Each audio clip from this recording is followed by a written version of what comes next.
রাস্তায় বের হলেই বোঝা যায় যে সাধারণ মানুষের আমল কতটা ঠিক শূন্যের কোঠায়।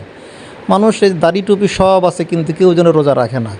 এবং এটা আমরা যেন মনে করি যে সবাই মনে হয় ইমানদার, সবাই মনে হয় রোজা। আলেম ওলামারা যেভাবে নানাভাবে বিভক্ত, ঠিক সাধারণ মুসল্লিদের অবস্থা তার চাইতেও ভয়াবহ।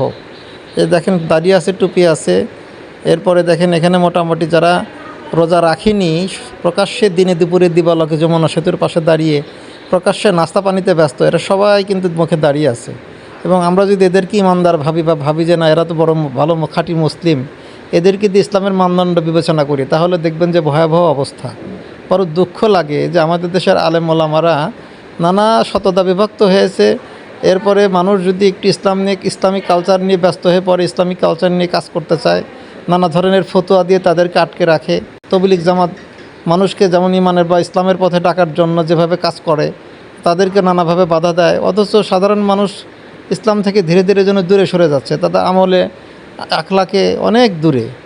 কেউ কেউ রোজা রাখতে চায় না, প্রকাশ্যে দিবালোকে নাস্তা করে। এরকম অবস্থা মনে হয় আগে এতটা দেখা যায়নি, দিবালোকে প্রকাশ্যে দেখা যায় না, কিন্তু ইদানিংকালে খুব বেশি দেখা যাচ্ছে। এবং এতে আমি অত্যন্ত ভীত এবং শঙ্কিত।